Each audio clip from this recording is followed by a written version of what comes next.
Yeah. Good for you. Like that.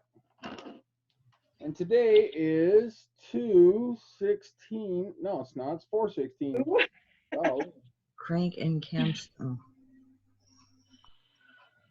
Yeah, because, we had to come up with a plan for the rest of the semester for the children. Mm-hmm. And so we've been talking about how to buy a used car. And, I've probably got 200 children, students, and I think I had 4 of them show up today. Oh my gosh, that's sad. Yeah, it is sad because, it's not like you're ever going to see this information again, right? Or ever going to want this information again. So. Oh, you mean you like 4 students show up? Oh my gosh. Yeah. Yeah. Well, because, they came up with this hold harmless thing, which means they can't be punished. Yeah, I know. And it's like, okay, yeah, that evening out of their baseline grade and all that. So right, yeah, exactly. So why would they show up then if it doesn't matter? Right, exactly. If they're kids, you got to push them. Right, and see, the problem is that if they're not participating, then we have to call them and we have to report them to the administration. But it's like, you might as well just be calling random numbers for all the response you're going to get, but yeah, that sucks. Well, it's like I've always said, they hate learning, they hate thinking, and they never read. And what kind of life do you expect from from an attitude like that? Yeah. I mean, just think of it in terms of Zoom, right? It's like 3 weeks ago, none of us had a clue how to use this, and now we're getting decent at. Now look, I'll tell you one thing: if you're looking for a job 2 weeks from now or a month from now, and you don't know how to use Zoom pretty well, you're going to be pretty much unemployable. That's true. The question is going to be what you've been doing for the last month or so, They have little tutorials on there too for your students or whatever. They could go on there if they don't know how to do it. Right, Yeah. Hey, Rudy. What's up, everyone? What's going on, young man? All right, I decided to try to use my Chromebook. Oh. Your Chromebook? Your what? Little Chromebook. How do you like it? You're cutting out pretty good. Yeah, here you go. Yeah. I'm on Wi-Fi. What do you expect? Yeah. Where's Abelito? Let me text him and find out. Yeah, give him some crap, man. I yell at Tony, too, while I'm at it. Yeah, because I got to tell you guys, the principal said that he is not adverse to us having makeup sessions, which would be just freaking shop hard all the time, which would be great, Would you like it if we did Saturdays and we did like 6 hours straight on a couple of Saturdays? Yeah. That would work for me. But when would that happen? I mean, if we're going to be closed down and Houston's not going to let us, when would that be possible? I'm not sure I'm not sure it's so much they wouldn't be letting us, but well, put it this way. If 30 states are open for business, the rest of the governors are going to be under a tremendous amount of pressure. That's true. To loosen these restrictions. Yeah. So, especially us, California, it would be in class. Difficult to imagine that we wouldn't, but. I'm in the class.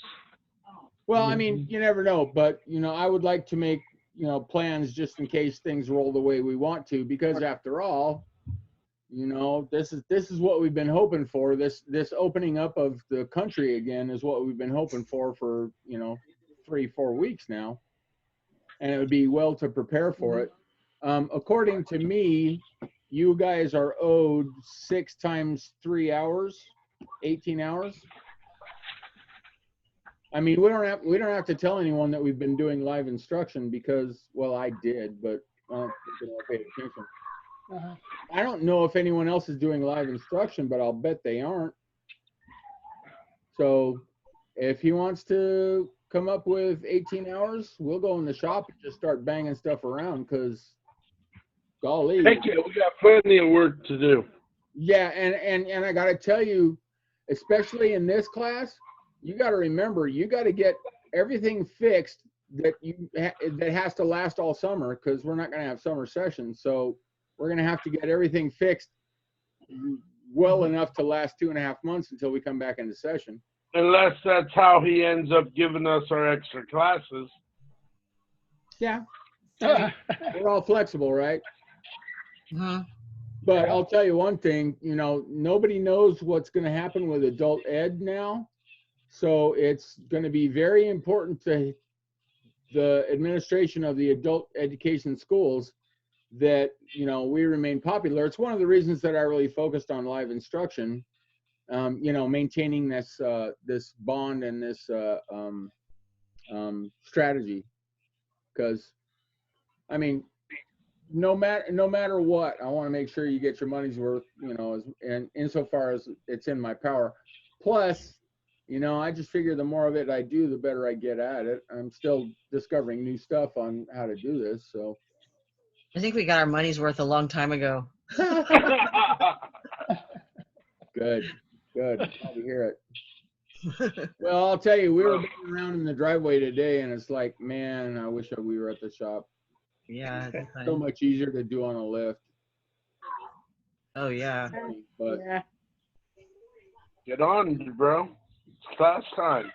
while we're on that topic, Michelle, how's the truck? Bro, it's class time. Running We're good. all on week Really? 40. Yeah. You mean capital G good? Yeah. Really? Mhm. So did you end up getting the description of Okay. what they did? Yeah, I did. Was it just the valve cover gasket and a rack The and- oil sending unit, the valve cover gasket, the All right, back well, get on as companion. soon as you can. Okay. Yeah. Bye. And alignment. Tony says he doesn't know if he'll be on, but he's going to try. That He's means got to go drop off his Mastiff or something. mm, he has a All right, dog. let's try Abel. okay. All right. Well, has anyone talked to Daryl, or does anybody know anybody else in the class? I don't know what's going on with Andrew Heeks. Now, I'll tell you, it was a pretty brutal week for me in terms of having to get stuff turned in. So I didn't get a hold of as many people as I wanted to, but we'll be doing that this weekend. You know, with all these little children I got to get a hold of, it's I bet that's fun. easy to get Daryl lost. had been to classes before we stopped going, right? To class, physically going. I'm sorry, I didn't hear you. I was saying he had missed already some classes even before us not going physically, right, to class? Andrew? I think so. I don't know about that. Andrew's the one that had brought his mom's car in, right? Mhm. Oh, okay. And the muffins. Oh, is that it? Oh, okay, then maybe it's the wrong person. Okay, Yep. the wrong person. Okay. So I'll try to get after him this weekend. So Rudy, you gonna get rid of that Forerunner? Just small talk. Yeah. Get rid of it into my hands. Yeah. Well, if you got rid of that Cobra, it's probably a good idea, because you know what I saw was just the convertible top is so expensive. Did you price that out? 1,200. Woo!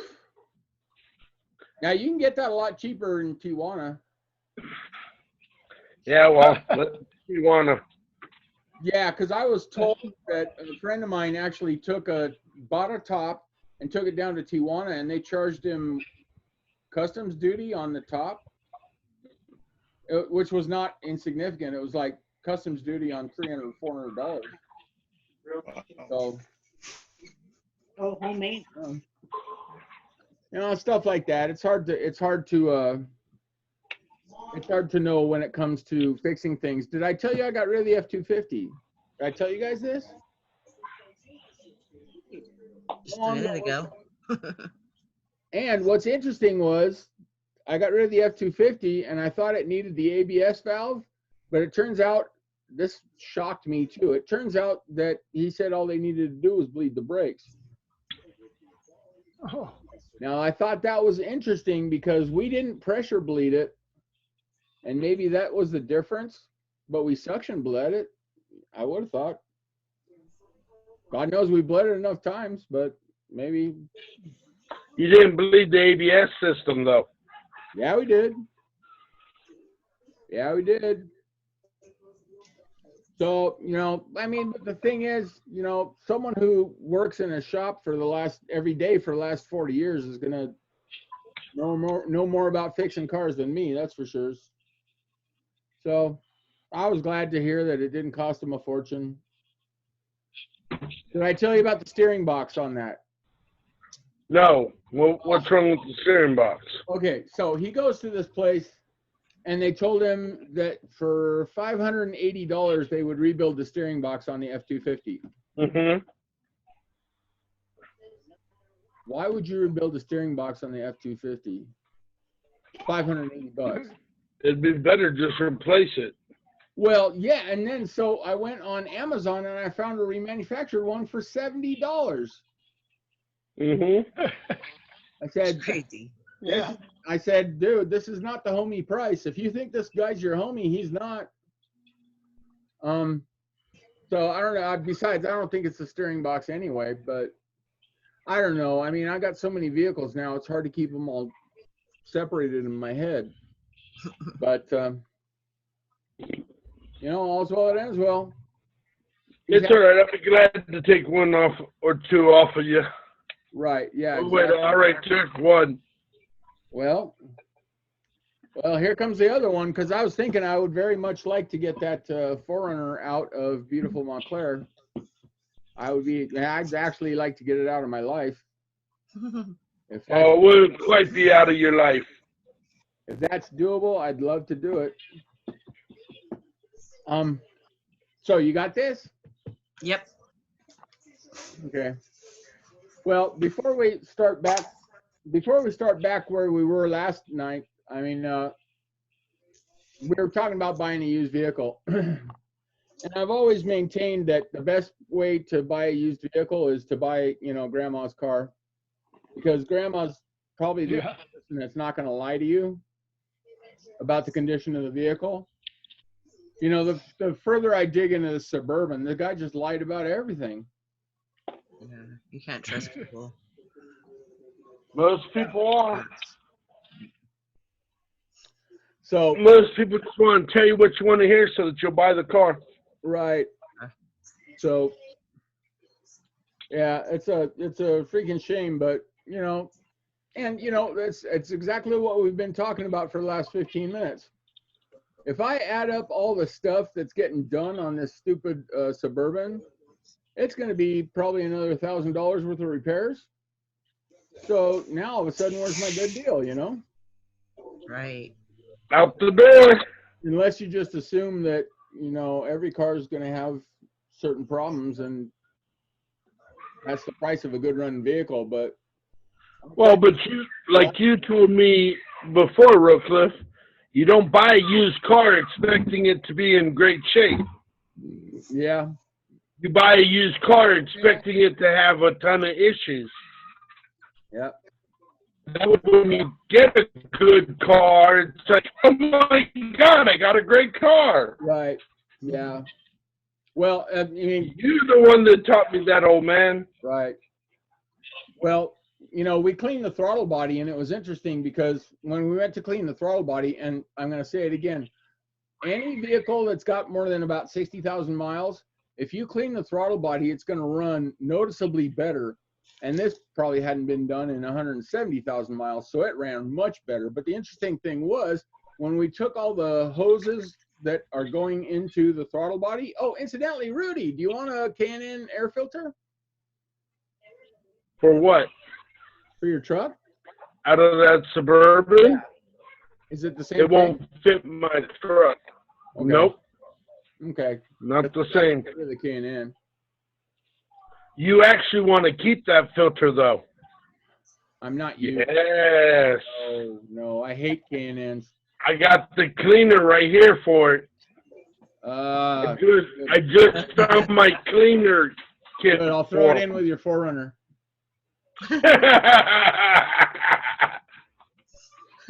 No, The interesting thing was when we took all the hosing and piping that goes to the throttle body out, what we noticed is that there was a broken vacuum hose going to the blend doors on the HVAC system. So it's like it wasn't getting hot. No wonder it wasn't blowing hot air, you know?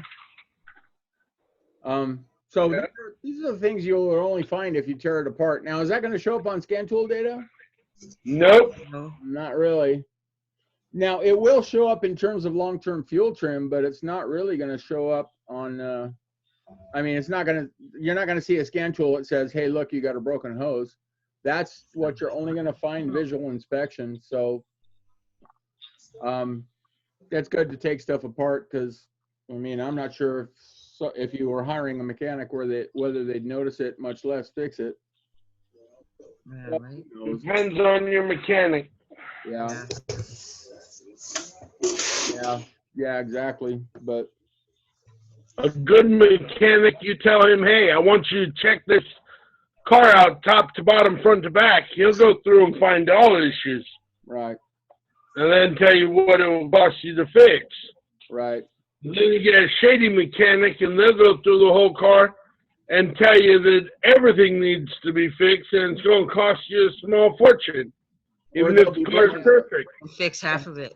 Or they'll be breaking stuff. Yeah, Yeah. yeah. So, you know, we're making progress. I mean, what can you do? You know, it's like a used car is, I probably thought to buy used cars. well, you know, a used car is like your used life, right? You just want to keep improving, constantly improving all the time, right? Just make little things better. And you got some, you know, a good year is made up of good days, right? And a good day is made up of good hours, and that's all, you know, that's all there is to it, man. So, you know, we're going to fix, in the end, the car you're fixing is your life. Did you catch that, Michelle? Mm-hmm. Yeah. Yep. Yep. Yeah. So, I'm glad to hear that your truck's doing well, because I'll tell you, man, I mean, a lot of places are hiring, but not places that you would typically want to go. Oh, has anybody here talked to Jerry or Willie? Yeah, Jerry's been working 13-hour days for like 20 days in a row, 30 days in a row. Jerry's making some money, but he's got to be getting Really? up by now. Yeah, I'm sure. That's a hard life. Yeah. Okay, so what I Like a wanted to mechanic? talk about was grandma's car, right? If you have first of all, grandma's car is good because you can probably trust her in terms of her telling you what the issues are. But the second reason grandma's car is good is because grandma tends to maintain her vehicles, which is good. So if you have that opportunity, that's by far the best way to get it. Everyone else, you can pretty much, you know, figure that you're on a table in the table in front of your enemies. Now I wanted to bring this up. Older cars. Now, most newer cars are going to have timing chains. What does a timing chain do? Powers up the accessory. Right? No, that's a drive belt. Oh, okay. What is a timing? Does it have a timing chain or a timing belt? Yep. And what does a timing chain or timing belt do? Keeps the camshaft and crankshaft in timing. Yeah. Well, it uses the crankshaft to drive the camshaft, right? Yep. So, if you guys want notes from prior sessions, you can always go to my channel, YouTube channel, David Rocliffe at YouTube, and I've got these all lined up. These lectures all lined up. So, if you want to get the notes or see what we were talking about, or have something to help you go to sleep at night. Are we recording tonight? Yeah. Does it not say? Well, I thought so. Yeah. Oh yeah, there it goes. Yeah. Okay. So, you know, timing belt used to be a big deal on older cars, and it still is actually if you're buying a used car. Most cars now have timing chains, so that's not as big of an issue. But if you're buying a used car, certainly a 90s car, I wouldn't buy an 80s car, but certainly a 90s car and an early 2000s car, especially an Asian import, You're going to have to consider this timing belt issue. Now, why do we, what's the timing belt made of? Rubber. Rubber, yeah. And what do you know about rubber? It's quiet, but it's not that strong. Right. Oh, while I'm Stretches. thinking of it, I was just in touch with Professor Rubio last night, and I told him what they should do is, instead of doing the open house live, which they can't, what he should do is they should record that presentation and then send it out to all the high schools, send it out to all the schools. Yeah. Yeah. So I think that's the plan now.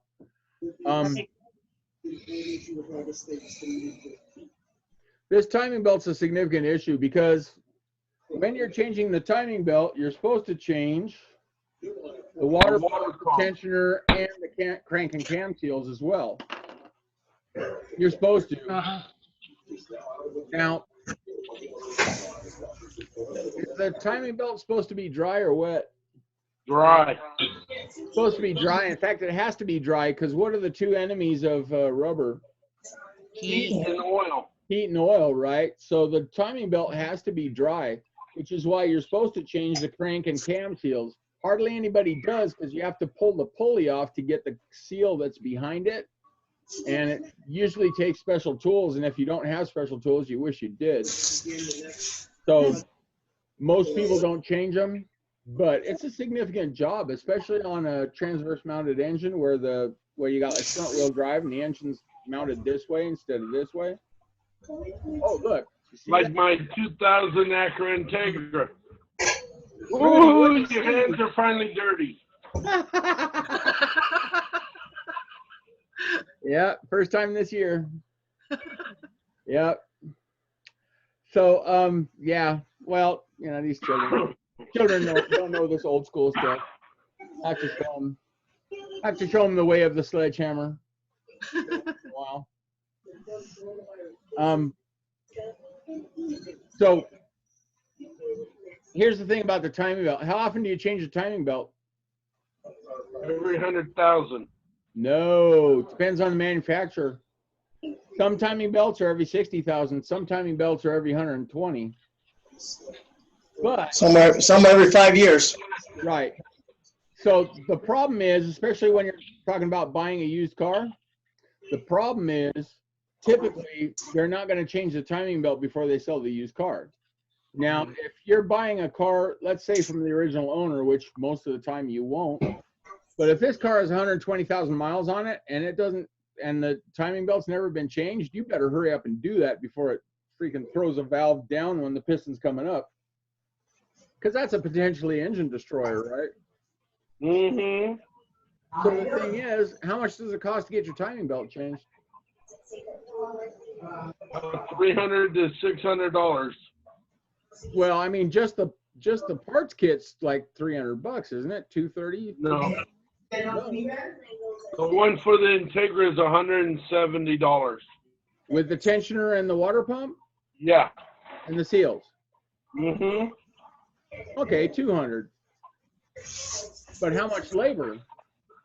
The rest of it's labor. There's like $500 in labor. Yeah, $500, $600, right?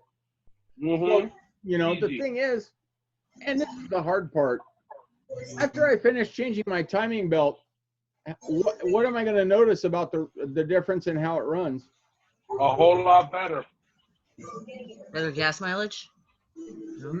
Better performance, better gas mileage. How's it going to get better performance? It's going to run the same. It's going to run exactly the same. Yeah, okay. That's the problem with the timing belt.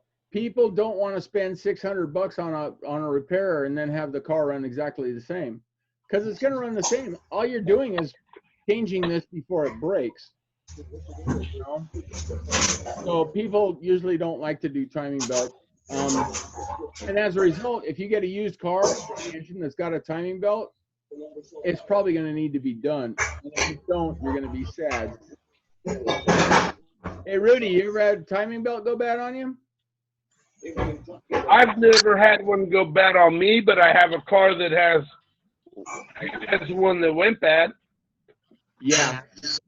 I was coming up Kellogg Hill when mine broke, and the engine was never the same after that.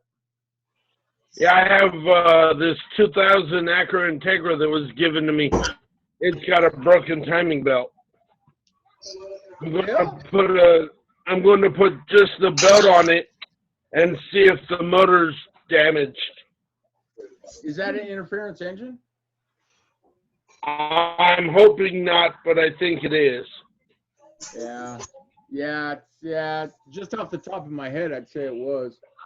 Okay, so if people don't know what we're talking about, an interference engine is one where if the timing belt breaks, the valve will hit the piston. Toyota was famous for making non-interference engines, which meant if the timing belt broke, the valve wouldn't hit the piston. Whatever it is, it's still a bad idea. So it could actually ruin your engine? Sure. Wow. Well, yeah, because what happens is the valve comes down and it hits the piston coming up. Well, actually, the valve stays where it is, and the piston hits it when it comes up, which is going to bend the valve stem, and it's also going to put a big, if it doesn't jack the piston, it's going to jack it up pretty hard. Yeah, timing belt's a big deal. So you gotta factor that into your purchase price. The good thing is, if you're aware of this, you can ask the person who's selling the car if they did the timing belt recently. You know the intervals, so you can use that to get the price down. So, all right, right here we got value. Value does not equal price. Now I've been told that 350Zs and 370Zs have gone way down in value in the last 3 or 4 weeks. Why would that be true? People are panicking. Yeah, people are panicking, and it does illustrate a useful general principle, which is when everyone else is buying, you should be selling, and when everyone else is selling, you should be buying. Our tendency is to be very conformist and do what everyone else does. That just means you're going to get hit in both directions. The 350Z and the 370Z are luxury items, right? It's like no one really needs a car like that. So as a result, there's basically no market when everyone's worried about their jobs and if they're ever going to go back to work. So you lose money on that end. Plus, people that lose their jobs, they're going to get rid of their luxury cars. Like the 370Z is rear-wheel drive. Is the 350? I think it is. So, I mean, it hasn't done me any favors in terms of how much Corvettes are worth either. We'll see. I mean, when country goes back to work, I'm sure those prices will go back way up. Yeah, same with gas. Well, keep making deals,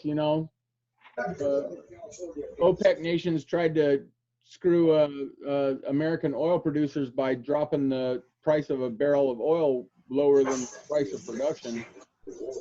Man, it's crazy. All this stuff going on all over the world. That is. We're sure not surrounded by friends. Well, what's it doing to the Russian ruble? I don't know. Should be pretty bad because that's what their ruble's backed by oil. Yeah, their whole economy is based on it. Well, if Europe wants to completely rely on Russian energy, I think they're going to end up in the same place we are in terms of completely relying on China for our prescription drugs. I'm sure that's going to change. Yeah, it should. And when it does, just think about how many jobs there are going to be around here, Yeah, that's why we should have had them here to begin with. Yep. I hope they change that. I do. I always worried about the decisions Congress always makes, things that are just so appalling. But so hopefully they change. Well, the Chinese lobby so hard, it's going to be an uphill battle. Yeah. I mean, the way our politicians talk, it seems like everybody's bought off. Yep. Right? So, Kelly Blue Book, Did you know KBB dot? Did you know the Kelly Blue Book is an app you can put on your phone? Yep. Yep. Let's look at something. Where do I go here? There. And I'm going to go here. Yeah, like that. And then I'm going to go to kbb.com. There we go. I was going to look up my car's value. Who's got a car? Why don't you look at mine? What? The flag. What year? 2012. Right. Ford. Ford.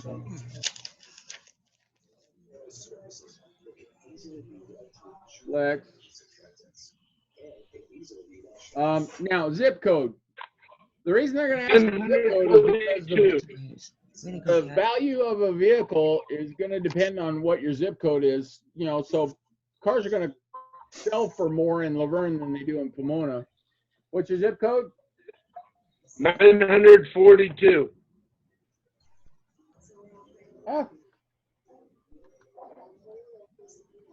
What mileage? 218,000. It's going to be worth about $3.50.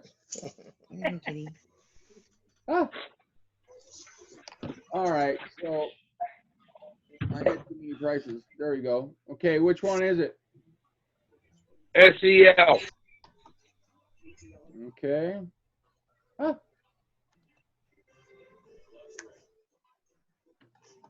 Select your options. SEL? Yeah, you could do that.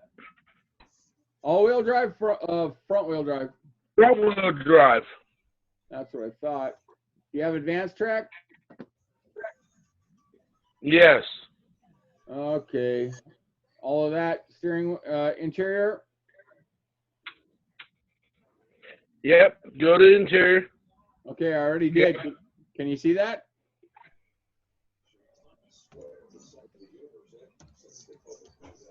Oh, Rudy, did I tell you that on that Suburban I found 2 more fuses going to the alarm system? I wouldn't doubt it. Yeah, so I pulled both the fuses out, and then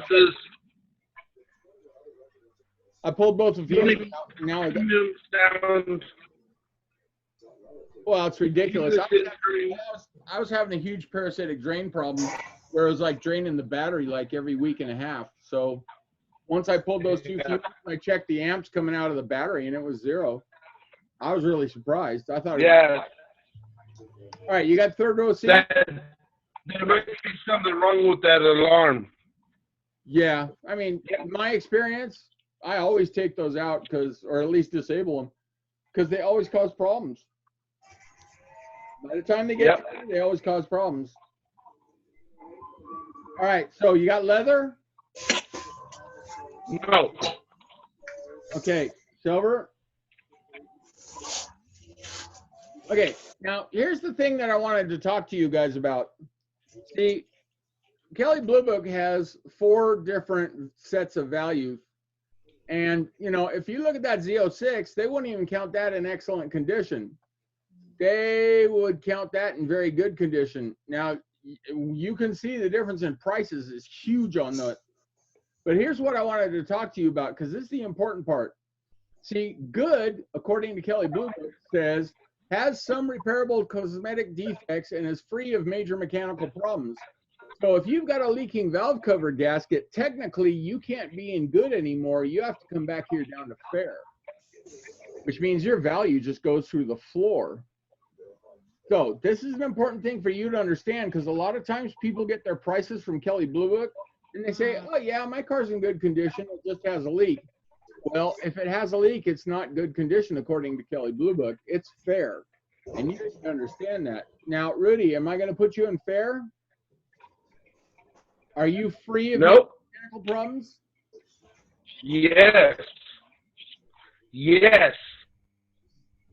I have brand new motor mounts. I have brand new axles. I'm free of mechanical problems. Wow. At Okay. least in that car. And your body's not jacked up?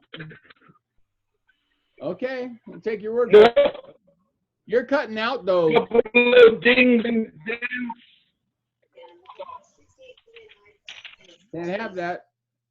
Okay, so Kelly Blue Book gets Kelly Blue Book gets its prices by searching transactions. Now, here's the whack thing. Oh, 2 recalls found. Did you get those?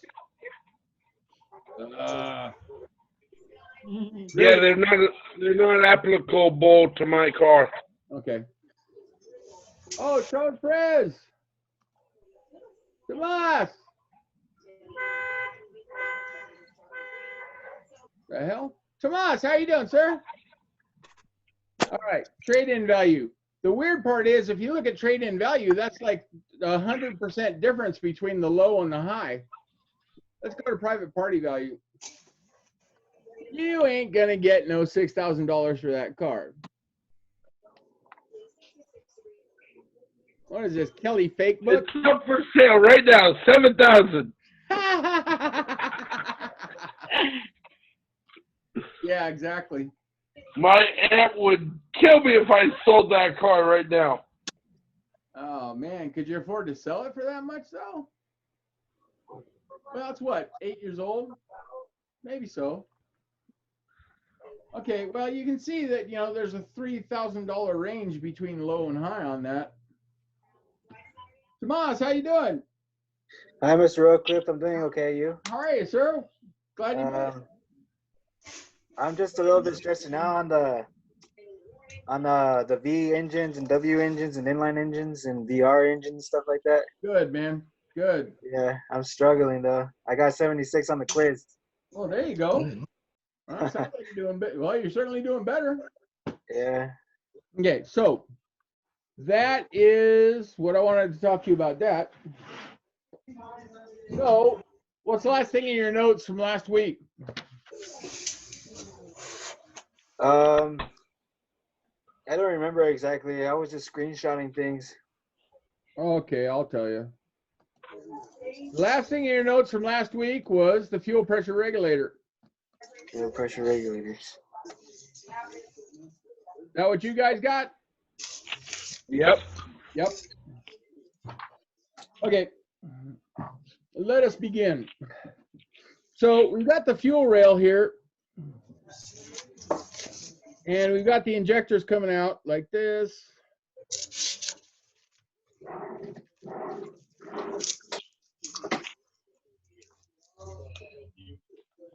I think that's the drawing we left you with last time. And up here we have the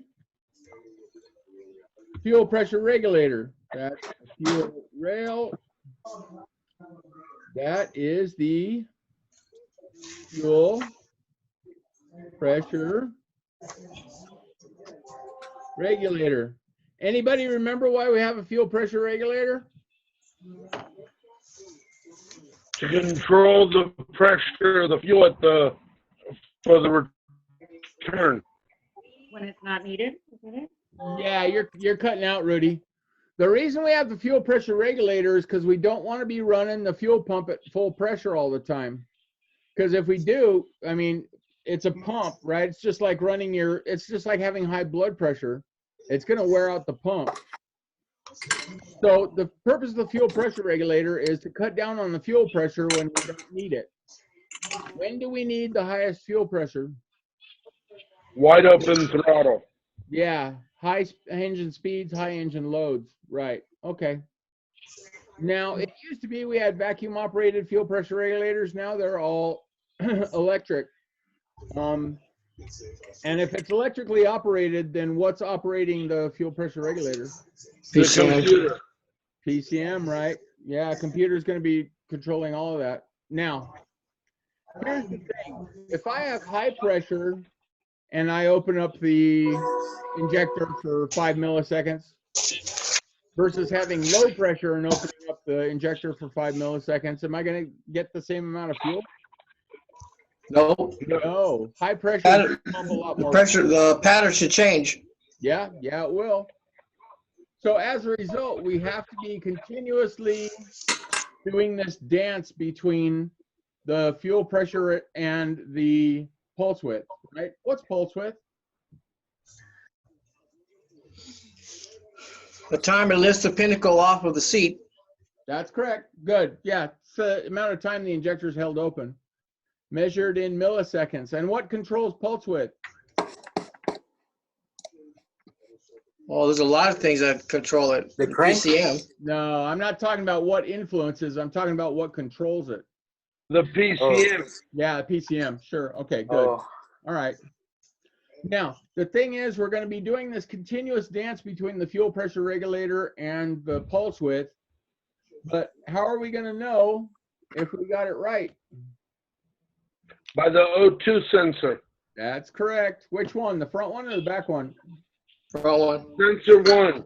That is correct. Sensor 1. Bank 1 or bank 2? Doesn't matter. Yeah, doesn't matter. Hey, Galaxy S10, how you doing?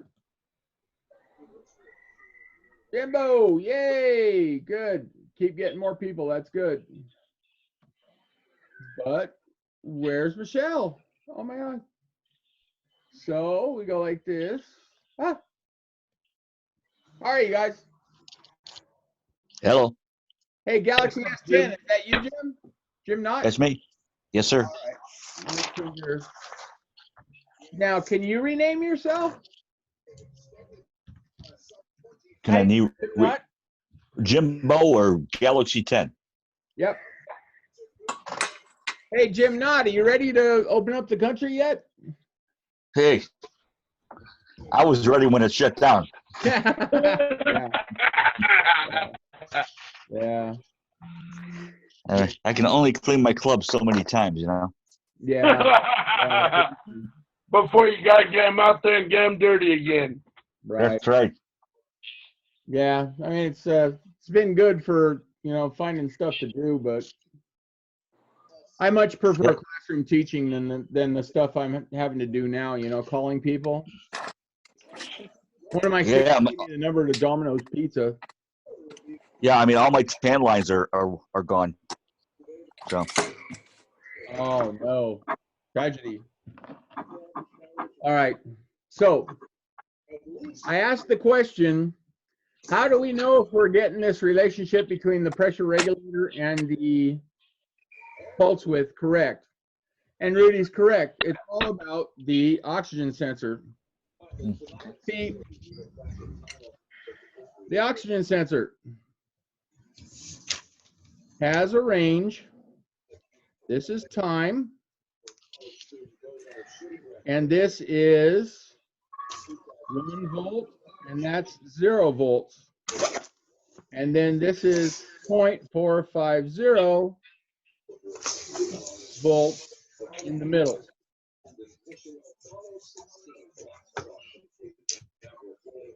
That right there is called a midpoint. And this is the signal that the oxygen sensor makes. 1 volt is how many millivolts? 1,000. Good.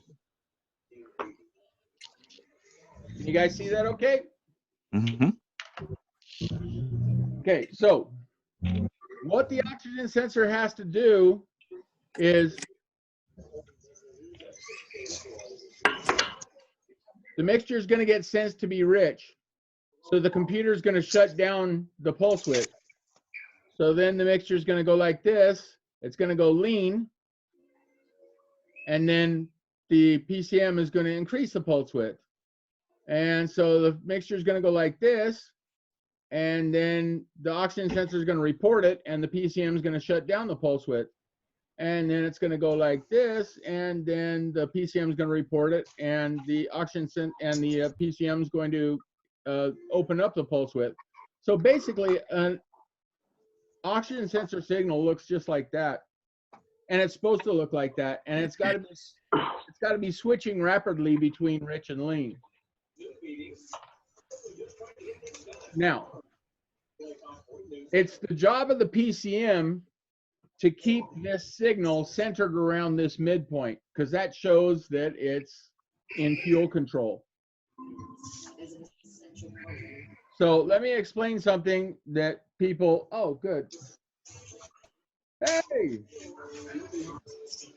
So let me explain something that's often hard for people to understand, just to act correctly. Elvis, how are you? I'm good. I'm back. Oh, so you changed your name? Okay. Yeah, you did. Okay, good. Oh, I didn't, but it came out different. Yeah. Yeah, welcome back. Hey. So here's the thing. Let's say you had a small vacuum leak. Now, if you've got an engine with 150,000 miles on it, it's probably got a small vacuum leak. Or let's say you had a leaking injector, or let's say you had a dirty throttle body. All these things are going to change the air and fuel flow going into the engine, which means that the computer is going to have to compensate for those engine conditions. Does that make sense? Now, back in the day, you know, you could have a vacuum hose knocked off and the computer wouldn't tell you that it was compensating as long as you were still within fuel control. We have this thing called fuel trim.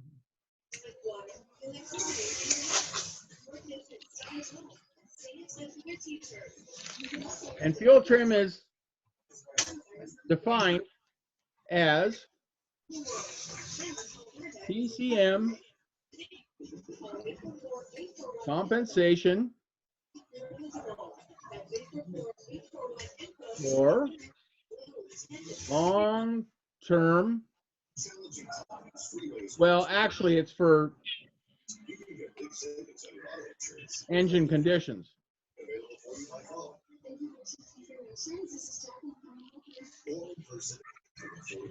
You know, if the pulse width is too large, the PCM is going to close down the pulse width.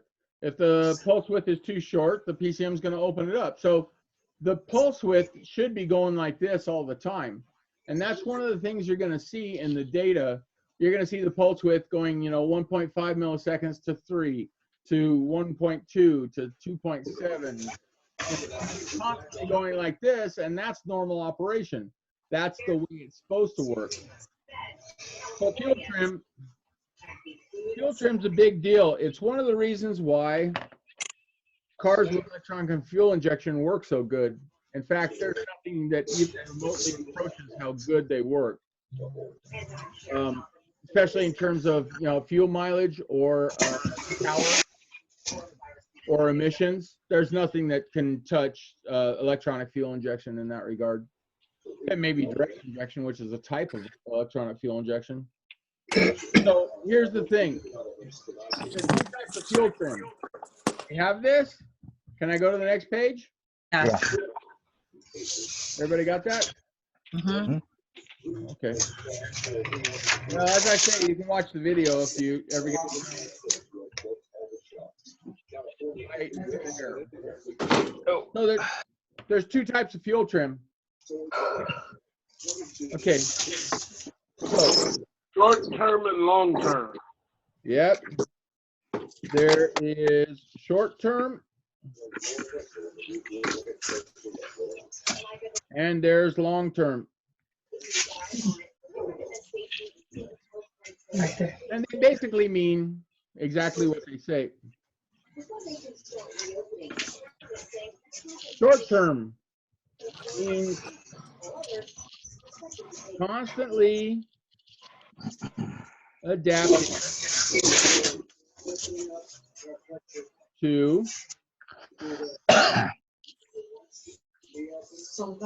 immediate Okay.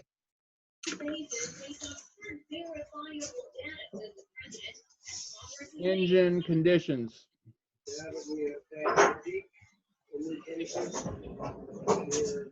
And since it's constantly adapting to immediate engine conditions, it's going to be constantly changing.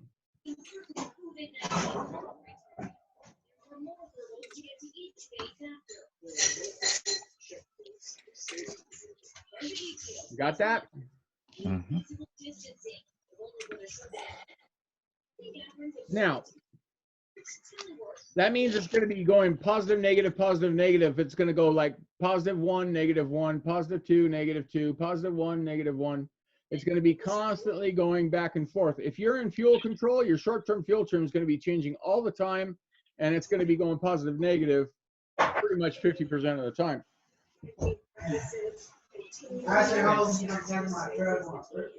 That's short-term fuel trim, and it's based directly on oxygen sensor output, which, as I showed you in the last drawing, is going to be constantly going positive, negative, yeah? Okay. Well, long-term fuel trim is compensation, for long-term engine conditions.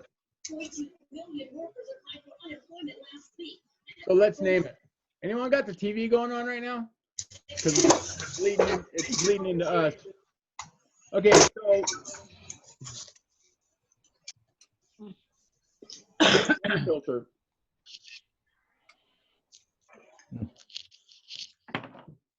Now, if I have a dirty air filter, what's that going to do to my mixture? It's cutting off Cause the it to flow be of air. lean. It's cutting off the flow of air, right? Mhm. So what's that going to do to my air fuel ratio?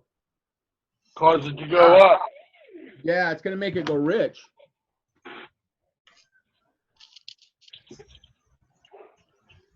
Okay. I got a dirty throttle body. Going to make the mixture do what?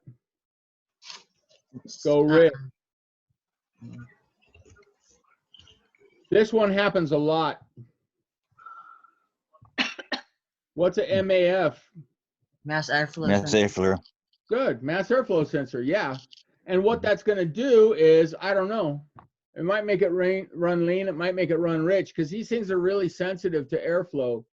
They're not only sensitive to the quantity of airflow, but they're also very sensitive to the quality of airflow. Now, what do you use to clean a mass airflow sensor? Mass airflow cleaner. Yeah, you use mass airflow sensor cleaner. Some people like to use throttle body cleaner, but I think it's a big mistake. Throttle body cleaner leaves residue, and you don't want that on your mass airflow sensor. How about this? Leaking injector. Now, we did the calculations on how many times your valves open on the way to Vegas and back. It's like it's over 1 million just on a 6-hour trip. So if you're driving your engine for 8 years, can you imagine how many times the injector must be opening? Right. So it's not uncommon to have a leaky injector. Leaky injector is going to do what to your air fuel? It's gonna cause it to be rich. Yep, it's going to cause it to be rich. What about a dirty or a clogged injector? It'll go lean, right? To make it go lean, yeah. Good. Wonderful. Yep. Okay. What about a vacuum leak?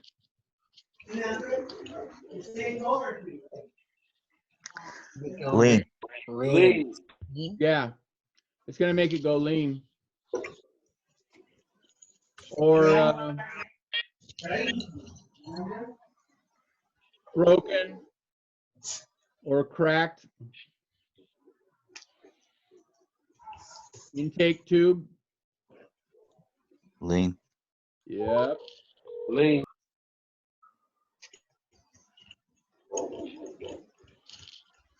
Now, just to review, this thing right here is what's the MAF? Mass airflow sensor. And right here, I'll just put before the MAF is the FILTER. Ah, sorry about my handwriting, folks, but my hands are really jacked up. So here's the air filter. It goes to the mass airflow sensor, and then you got this inlet tube. Hey.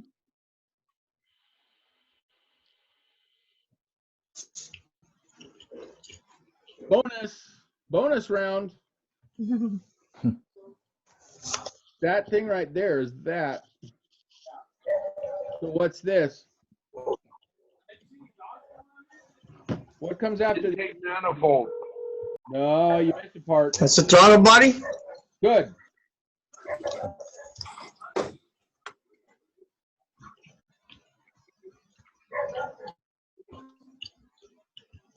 Then we're going to go to the intake manifold.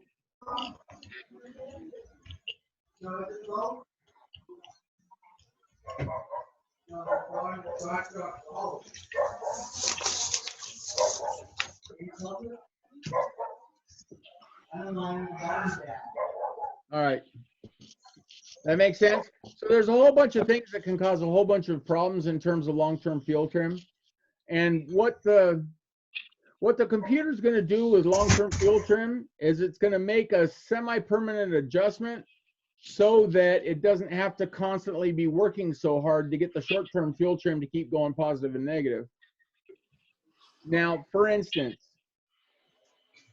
long-term fuel trim, usually it's going to go plus 30% to minus 30%. That's right. I knew that. And the long-term fuel trim It was not answering. you can get.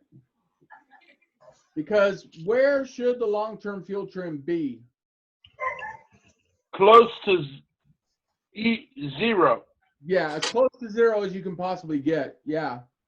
So the good thing about, having a scan tool is that, if you throw a scanner on it and it's been running for a while and you throw a scanner on it and the long-term fuel trim is at zero, you're like, okay, good. Because that means I don't have a badly leaking injector, or that means I don't have a horrendous vacuum leak. Now, is it possible that you have one problem that makes it go rich and the other problem that makes it go lean and they balance each other out? Yeah, but it's less likely. But you're usually going to have bank 1 and bank 2 Right. fuel trims too. Ah, there you go. Hey, The Kaisi. Back when Harbor Freight used to run Syntex, yeah, you can make money with this little rascal. Now, mind you, it's only going to do PCMs. It's not going to do anything else, but that's most of people's problems anyway, right? And it's got the green light, yellow light, red light. What does the green light, red light, yellow light do? It tells you if you have a problem or not. That's correct. It's a monitor, really. Okay, what does green light mean? Good. good.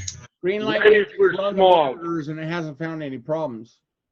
Yellow light means it hasn't run enough monitors yet. And the red light means it's run the monitors and it's found problems. Yeah.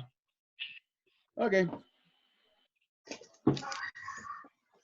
See, what I used to do is Centec kept making better and better scan tools. What I would do, I would keep buying the new generation and then I would get rid of the old generation. But now they use Zurichs, and I haven't really heard much good about the Zurich scan tools. So now I just go to Amazon and buy the Kaisis. They seem to work okay. Although I'll tell you, the Kaisi showed me a green light on that 99 Suburban, but then when I went into monitors, it showed like 4 monitors hadn't even run. And then when you go to the IM readiness, the inspection and monitor thing, it's like it shows the 4 monitors haven't run, and then the light turns to yellow. So I was kind of annoyed about that. But what can you do? So long-term fuel trim goes from plus 30 to minus 30. We want as close to zero as we can. And if you are within 10%, that is considered to be in fuel control.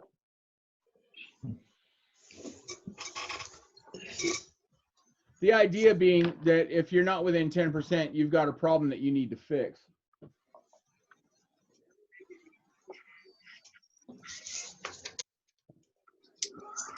Ooh.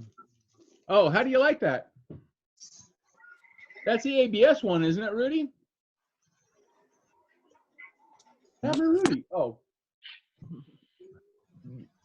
You are muted.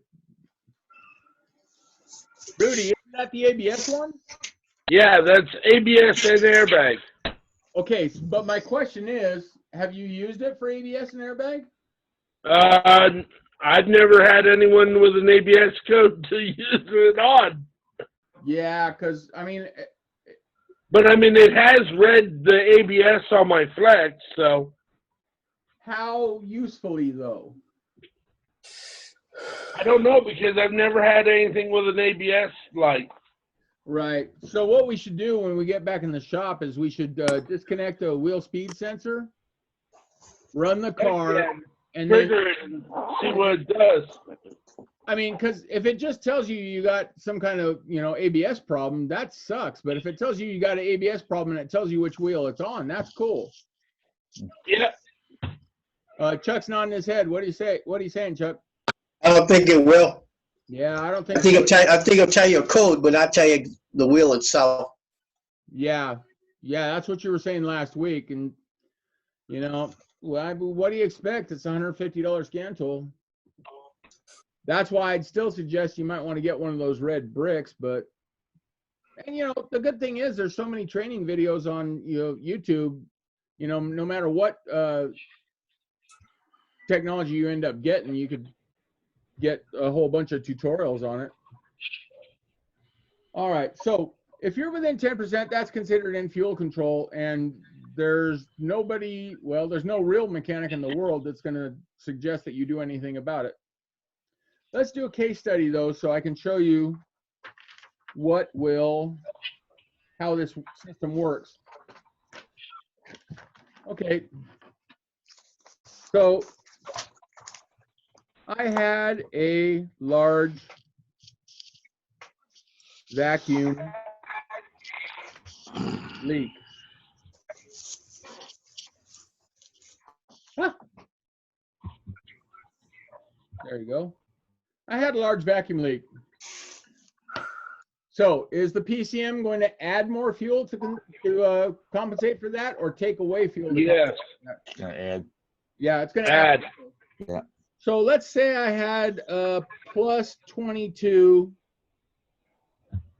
LTFT, right? Because what I'm concerned with is long-term fuel trim. If I'm trying to fix a car, I don't care about short-term fuel trim yet. So that's long-term fuel trim, LTFT. And Rudy's right, because if we got a V engine, we're going to look at both banks, right? Mm-hmm. You know, and okay, let me ask you a question. If I have a vacuum leak, or if I have a tear in the intake tube, is that going to show up on one bank or both?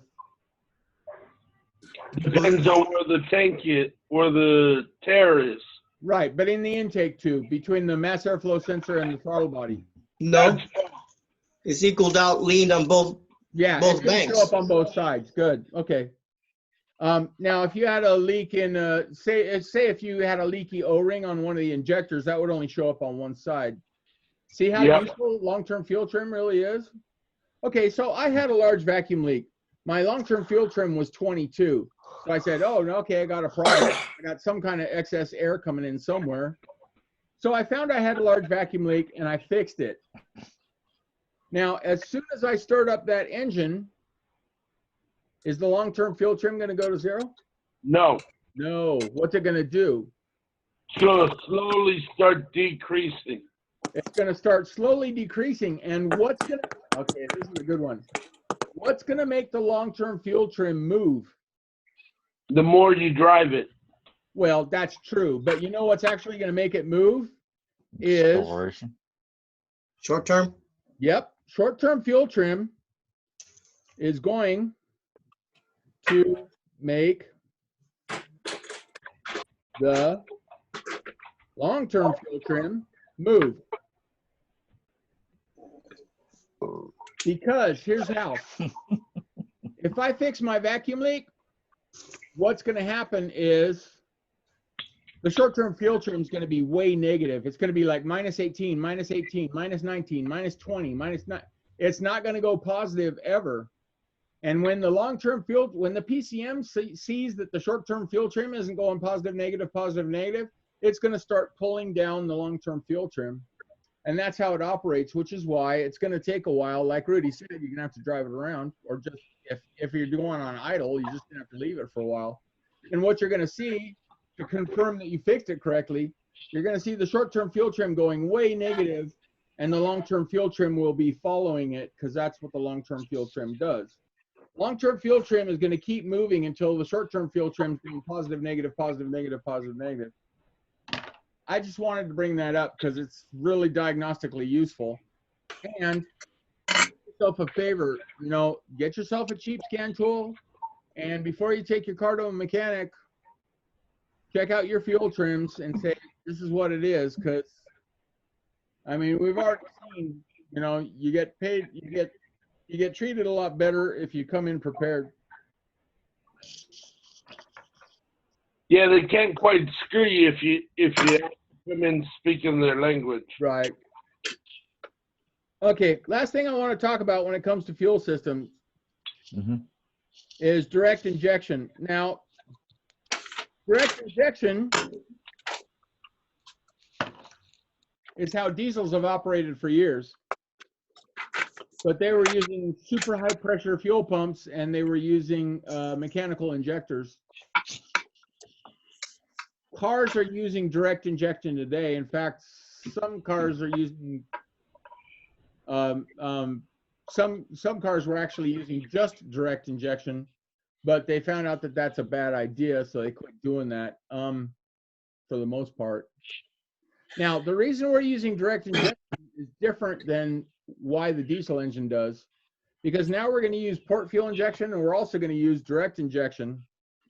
And here's the reason why. You got the intake port here, and you got the injector there.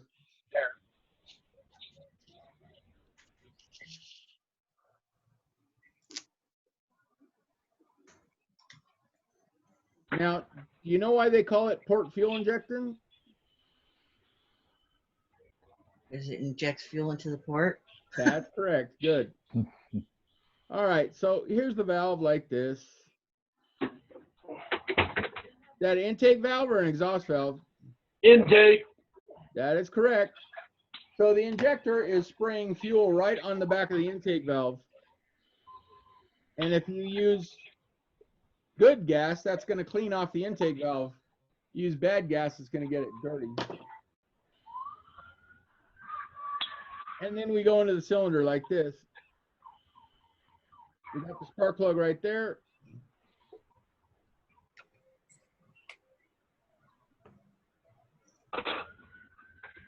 And then we're going to go like this, and we've got the exhaust valve coming out. So if the intake valve is in the intake port, what's the exhaust valve in? The exhaust port. There you go. Good. Wonderful. Okay. So here we have kind of a crude drawing, but over here we have the direct Jacket. injector. No, it's an ugly drawing, but this will be good enough. And what we're going to have is the piston down here. Got the rings like that. Piston's coming up. Now the direct injector is going to spray. But here's the thing. On top of the piston in a direct injection motor, you're going to have a real funky top. And it's going to look like this, and it's going to look like that, and it's going to look like that.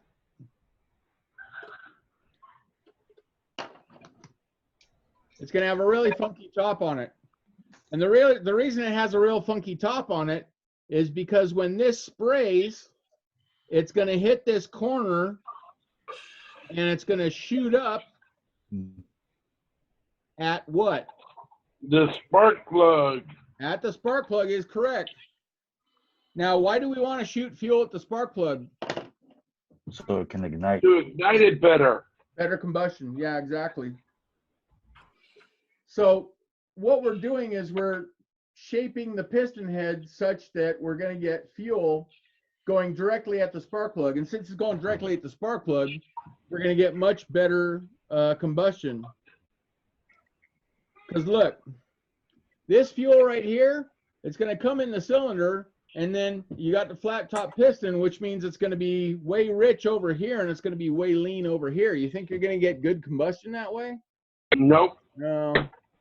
Yeah, plus, if the compression stroke works really well, you're going to have an even distribution of fuel vapors in the combustion chamber, and that means that we have to run it a little bit richer than we really should, just because we want to make sure it lights off.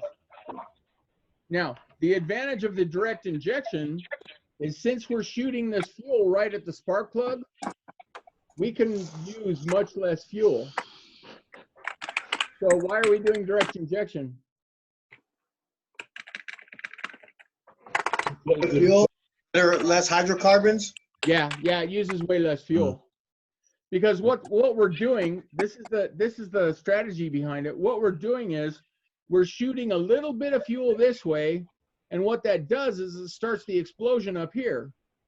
Well, if we start the explosion up here, we can run this way leaner than we used to, which means we have less pulse width up here. So we can run a super lean mixture that normally wouldn't burn because we started the explosion early. That makes sense?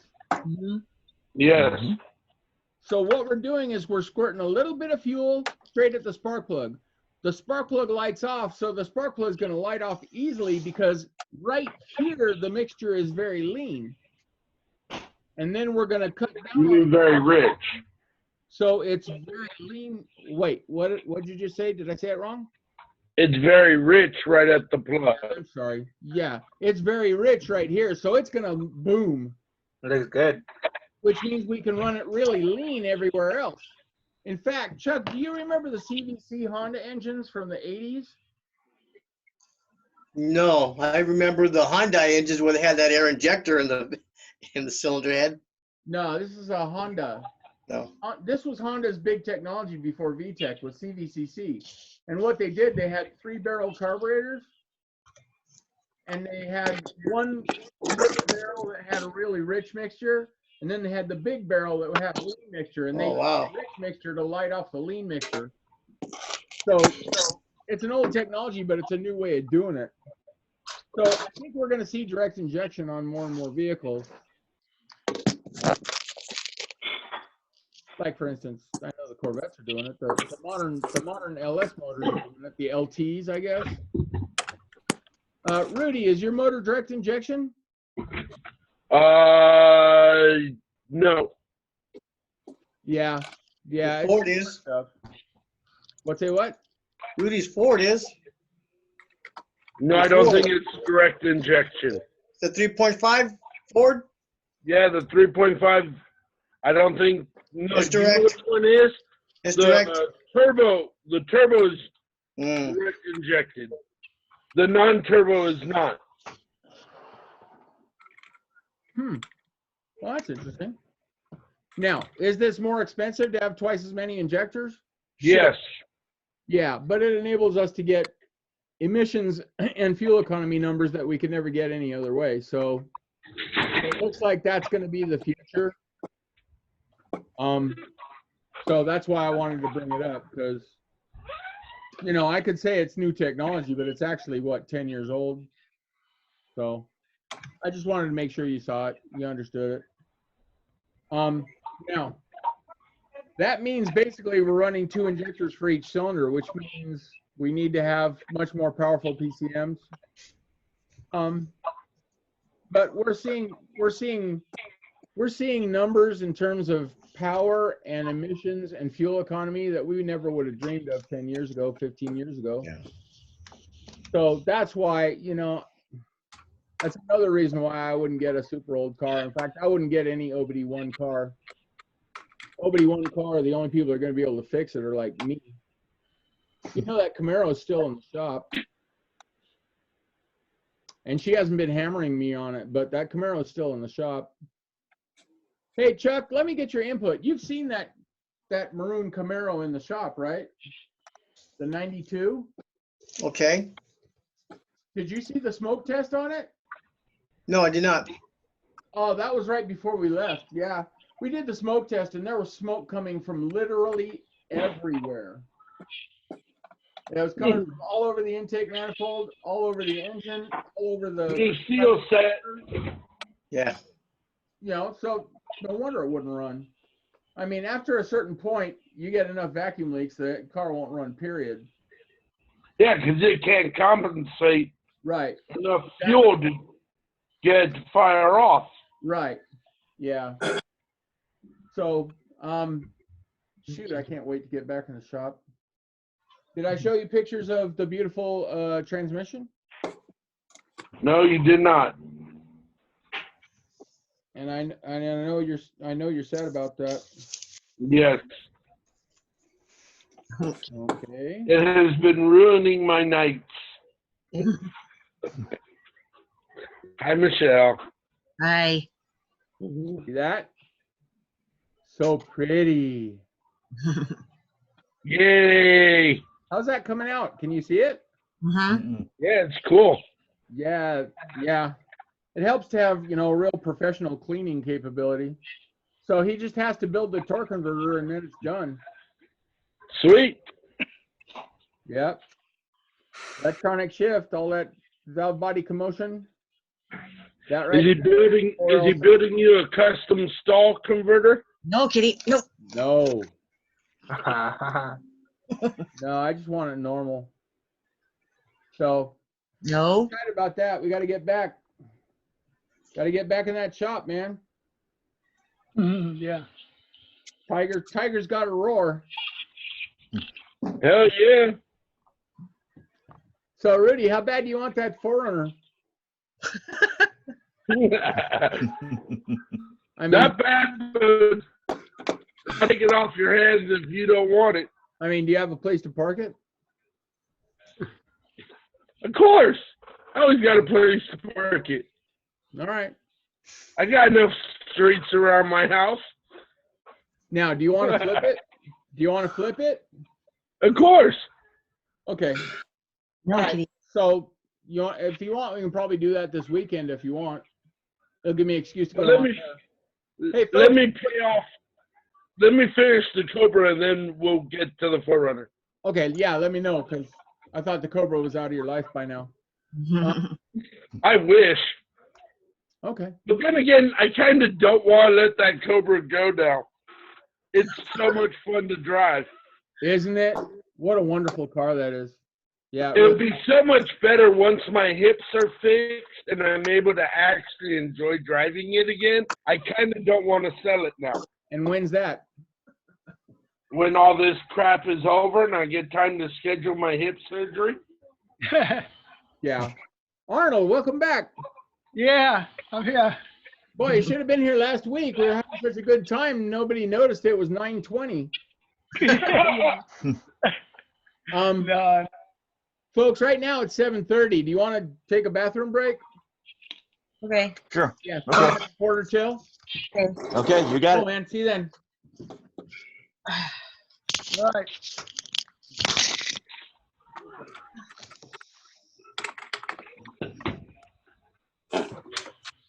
I need light, please. Starting to get dark out here. Tomas, can you Yeah. see me all right? Uh-huh. Can you see me okay? Hey, what? Yeah, Do I show up? Good. I see you. We see you. Yeah, Okay, good. you're Okay, all right. you want me to start It's just a recording? little bit Come back. staticky. There's Tomas.